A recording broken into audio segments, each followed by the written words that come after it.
You are on mute right now, but as we go along, please put in to the chat area your questions, and then at the end of the session, we'll go ahead and answer all of those chat questions for you. So Matt, why don't you go ahead and begin, please? Alrighty, thank you, Michael, and good morning, everybody. Thank you for joining us today. I am Matt Mayhew, the product manager for MegaPath, and I am in charge of our managed network and security product lines, which include our new SD-WAN portfolio. Today, I wanted to discuss the competitive landscape, what we're seeing out there, and what you as the partner community should expect from us and other service providers. And so I wanted to start by taking a look at the current state of WANs as they are today. And it seemed like around 5 or 6 years ago, I sat here and I gave similar webinars around the cloud and how it was growing and how it was going to change the way we do business. And it turns out I was right. And the cloud is really a large driver of enterprise traffic. And the need for more and faster bandwidth is really growing, and it's really driving these new technologies. But you know, the one problem that these cloud services have is that no matter how secure or how redundant those connections are, the single point of failure for all of those cloud services is the local internet connection. And so what are we talking about with that? You know, the cost of downtime, and we did some math, and if you look at it, you know, 365 times 24 is 8,760 total hours in a year. And if you take a 99.9% uptime SLA for your average circuit, that equals out to roughly 9 hours of guaranteed downtime a year. And that's not even including brownouts, which we'll discuss in more detail later on. And so what does that mean to your businesses? And so an ITIC survey said that 95% of enterprises surveyed said that on average, 1 single hour of downtime would cost their business over $100,000, and not only lost productivity from employees, but also lost revenue from lost sales opportunities. And so this is really a large number, and if you think about it, when you're talking to your customers and your end users, you know, keep these numbers in mind, especially as we go on and look through some of the demos we're going to go over today. And so what does that mean to the market, right? So the SD-WAN market right now is very hot. Some statistics we pulled from various sources, Gartner, Reno, IDC, shows that the SD-WAN market will reach a $6 billion industry by the year 2020. In 2019, 30% of enterprises will use SD-WAN products in all of their branches, up from less than 1% today. So the time is really now to take advantage of this growing market. And I was on a webinar recently, and the speaker said that the SD-WAN market is primed, and he hasn't seen a trend like this since the hosted voice market came into being. And many of us are still riding that wave to this day. And so what does SD-WAN mean, right? It can be broken down into 2 camps. I like to break it down into your network players and your non-network players. And if you look at this side-by-side comparison, we could start at the top and kind of work our way down. IPsec VPN replacement. So you could use this both networked and non-network as a MPLS replacement utilizing IPsec technology. Both networks and non-networks have a multi-tenant cloud management portal. Now the maturity and the ease of use of these portals varies depending on the underlying provider. But both of those portals are able to give you visibility into the network, right? So you're able to plug your WAN connections into these devices, and you're able to see performance, you're able to see how they've done historically, and you're able to capture that data. Both network and non-network providers are able to do WAN link redundancy as well as load balancing and failover. So you're able to say, you know, application A go over WAN link 1, application B go over WAN link 2.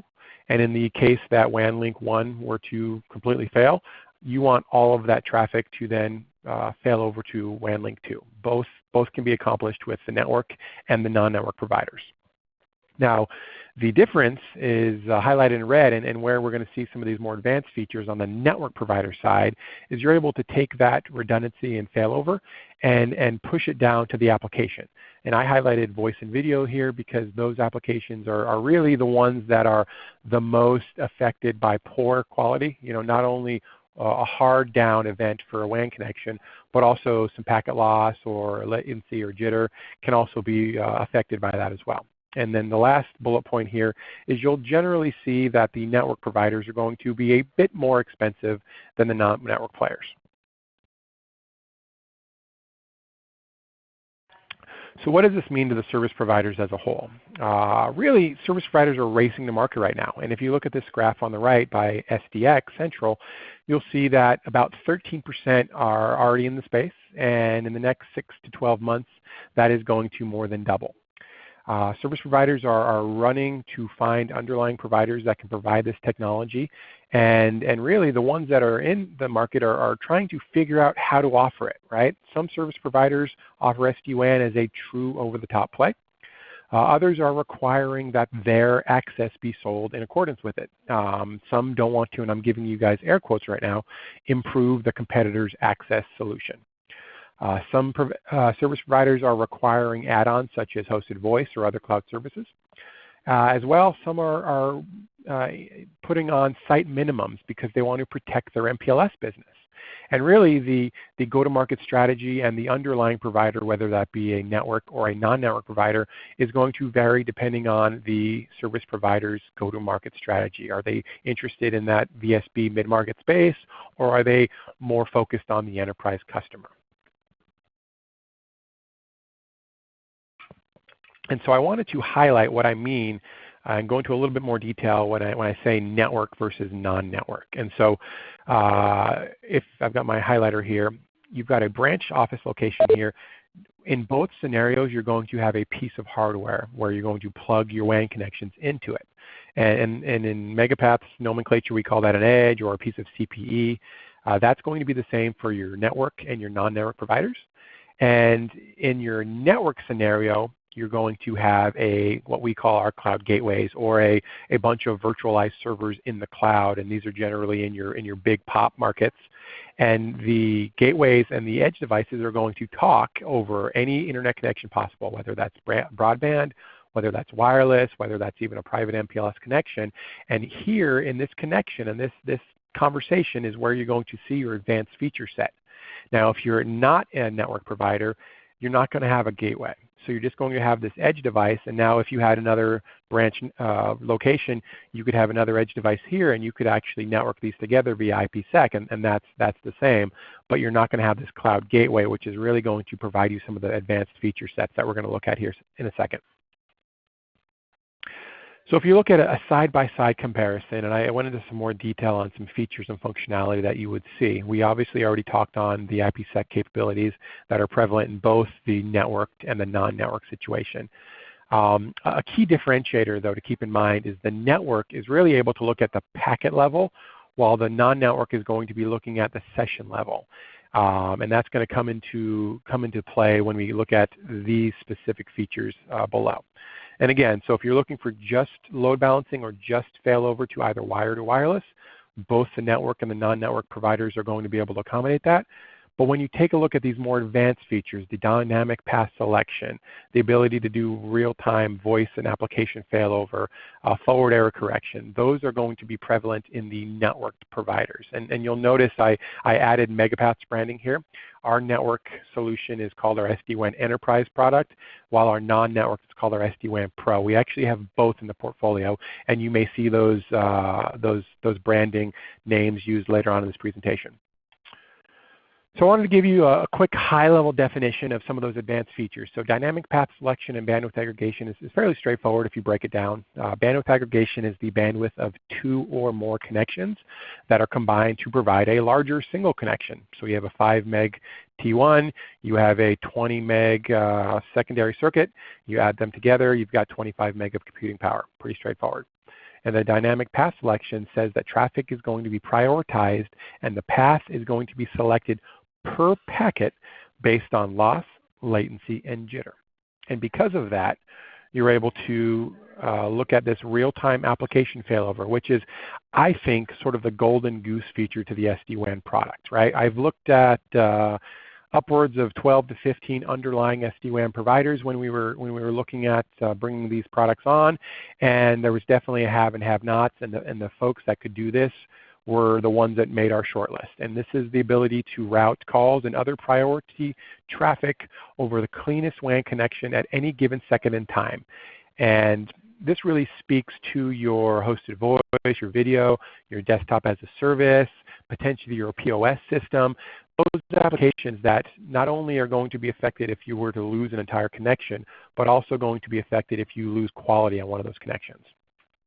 Now, I could sit here and I could go through slideware all day, but I think it hits home if we actually see it real time. So I wanted to give you guys a demo. And what we're going to do, I want to set the stage for you real quick. We're going to be looking at the ability to do real-time application failover. And the application in this scenario is going to be a hosted voice phone call.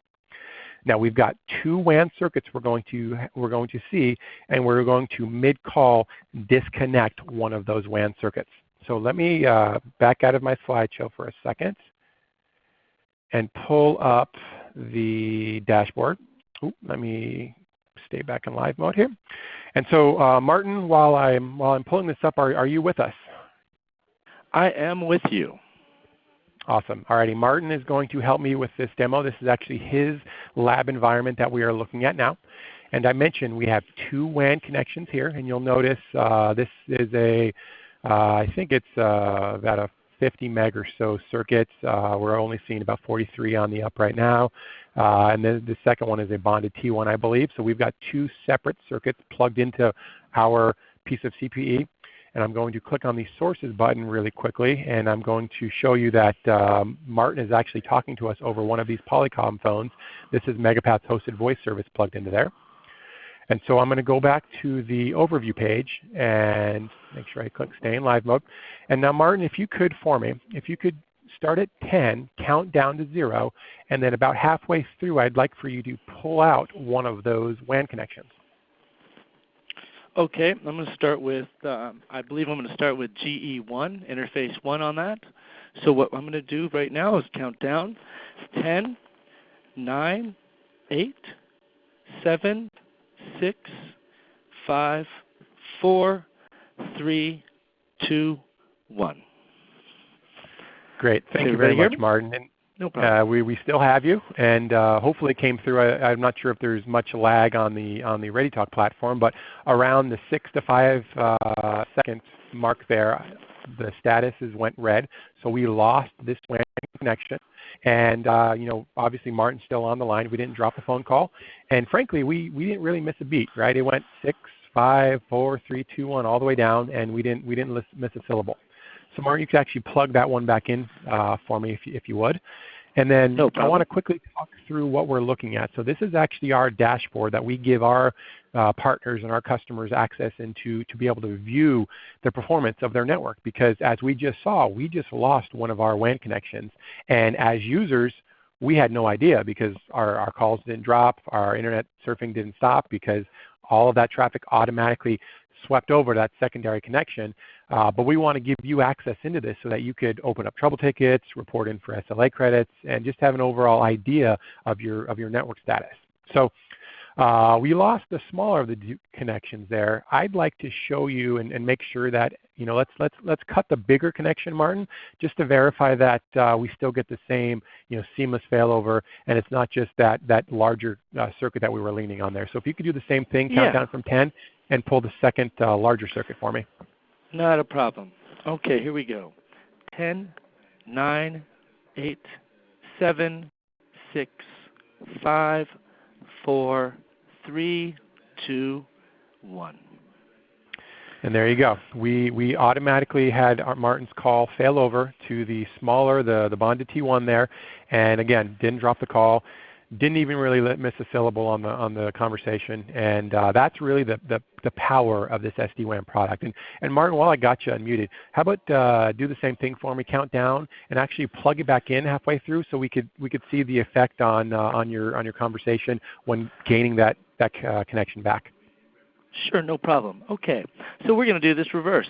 1, 2, 3, 4, 5, 6. 7, 8, 9, and 10. And if you'll guys notice there, the throughput number kicked in before the statuses went green. So it sensed it.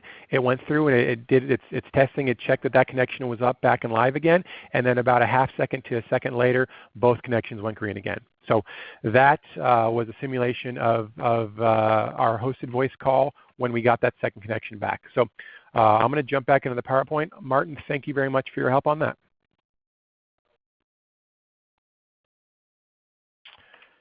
Okay, and so what we just saw, and this is actually a blown up version, so you can kind of take a look here, but in this scenario, for the screenshot, we had an AT&T connection and a Time Warner.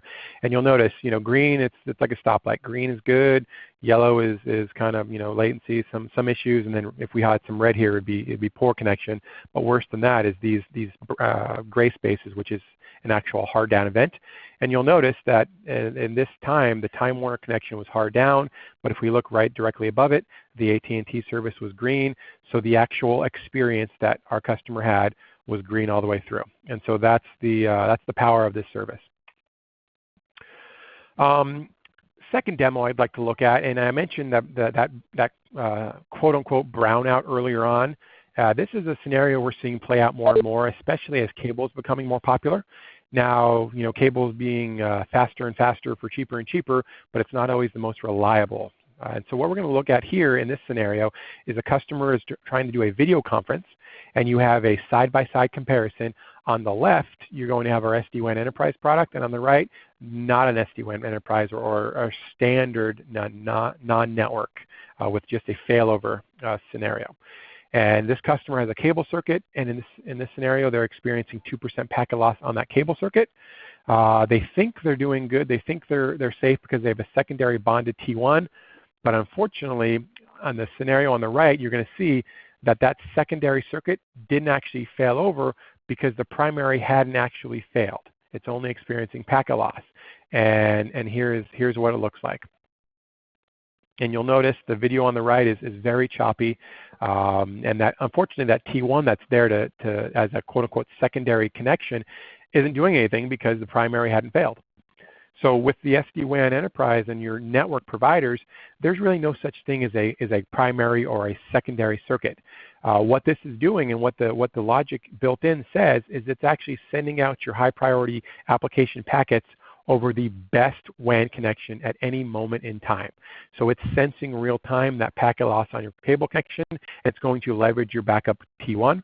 And then as soon as your cable circuit cleans itself up, it could then start utilizing that as well. So it's really eliminating the idea of a primary and secondary, and you're utilizing both circuits at the same time, whichever is the cleanest path to the internet.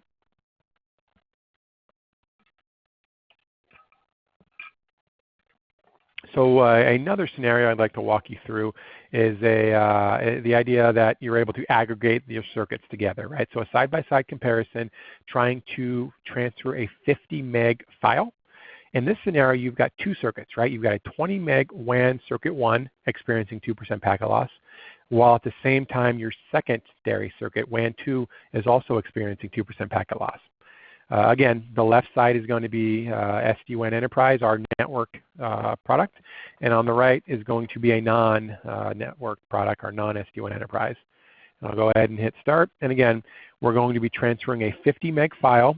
You've got two WAN connections, both 20 meg, and they're both experiencing 2% packet loss. So you'll see on the left, we're downloading, and we've got about 7 seconds left, 5, 3, 2, 1, and that file has transferred. And now we're going to look on the right side, a 50 meg file over two 20 meg circuits with 2% packet loss each, and no SD-WAN on there. And you'll notice it's got about 2 minutes and 40 seconds remaining. We've still got 2 minutes and 40 seconds remaining.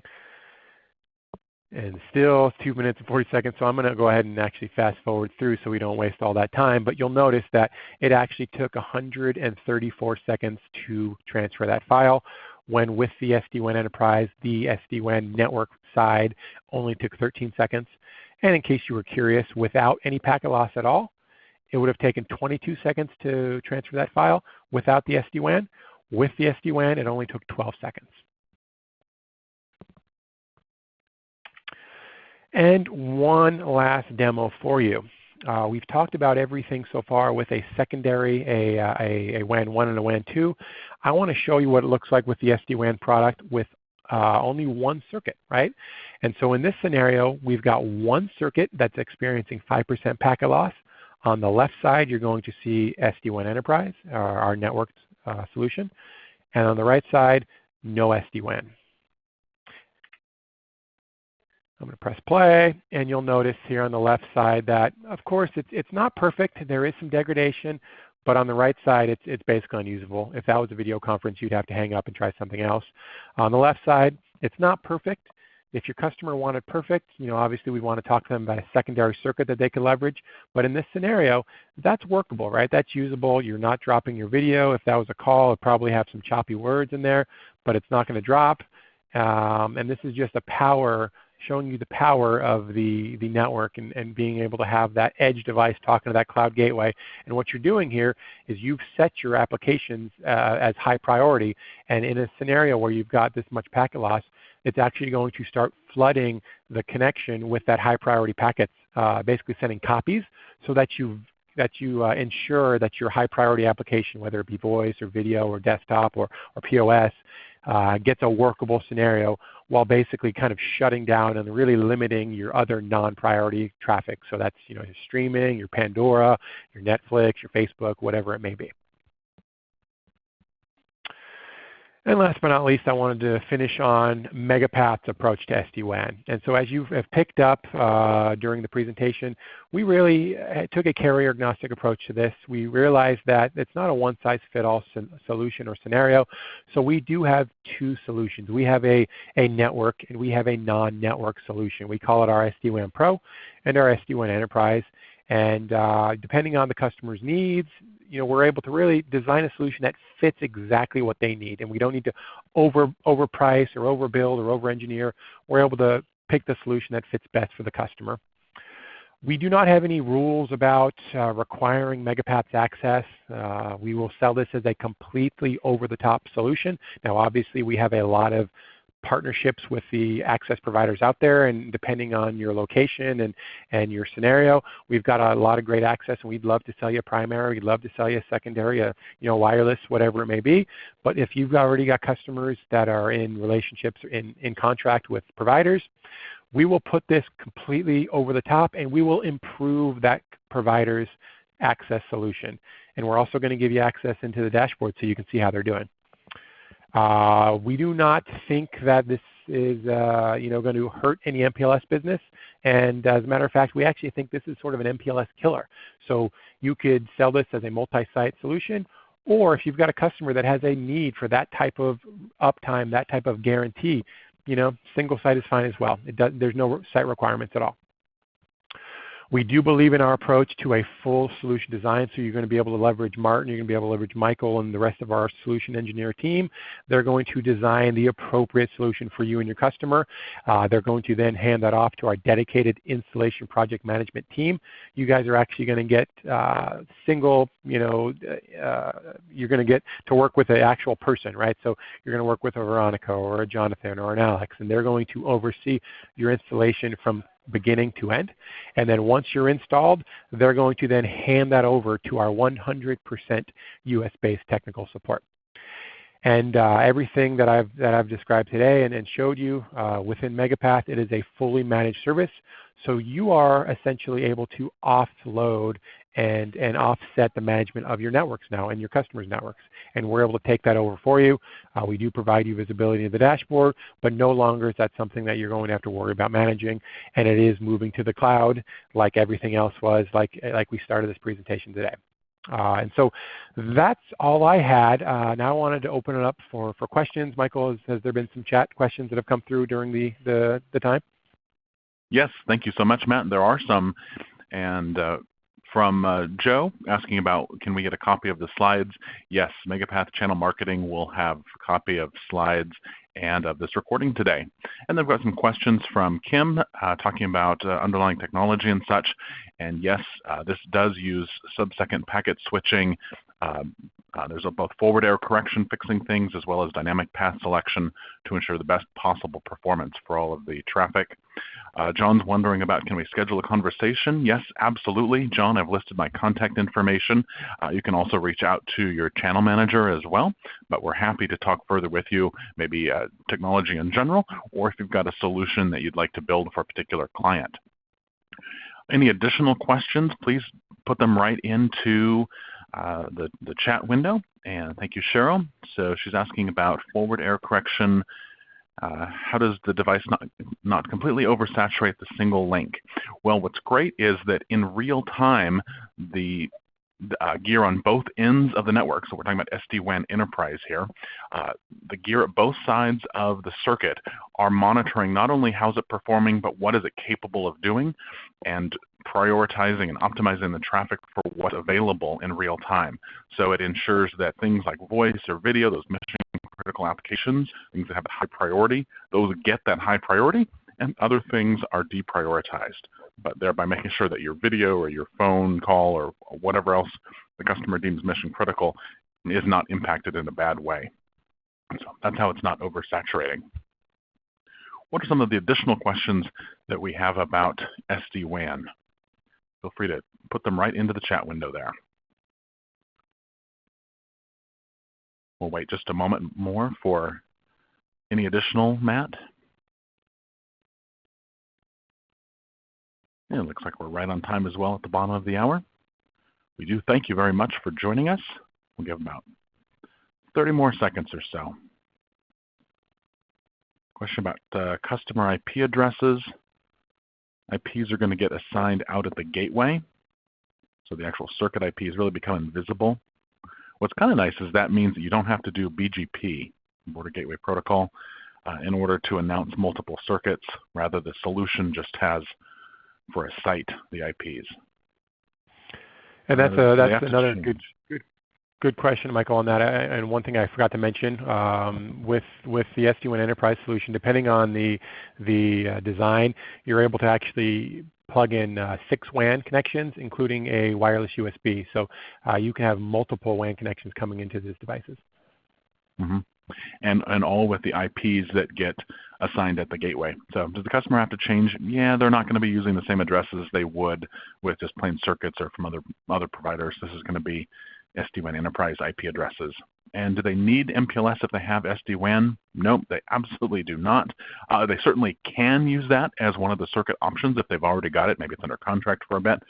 But really the whole point of SD-WAN is to be able to evolve technology and evolve customers' wide area network needs into the best available. And as we've seen, it's not just about prioritizing traffic as class of service does with MPLS, but really it's about optimizing the traffic all the way from site to gateway and doing some things to fix problems that MPLS even can't do. So thank you for the questions, Robert. Is there a benefit to having both SD-WAN and MPLS? I would say it depends, but probably not, is more my general thought. SD-WAN can replace MPLS. Some things that customers are really wanting to move towards would be those commodity-style broadband circuits, cable, Fios, UVerse, DSL, and such. They don't necessarily want to have to pay for T1s and Ethernet to have an MPLS network, and so they're wanting to move away to these other circuits, and that of course means that you have to go to IPsec VPN tunnels. Well, if you're going to do that, you might as well move right on into having a full SD-WAN solution.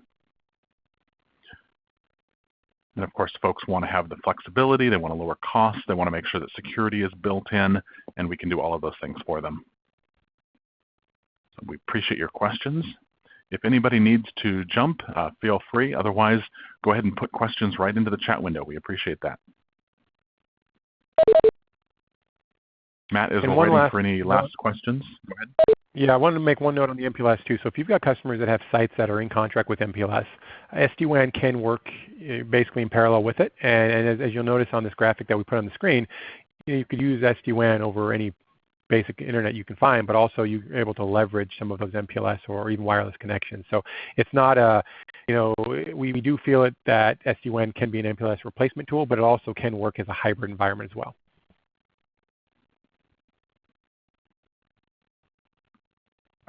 All right, Matt, that seems to be the last of the questions coming through from chat. So thank you so much for speaking with us today. And everyone out there, thank you for joining. We appreciate working with you at MegaPath, and we look forward to building great solutions together.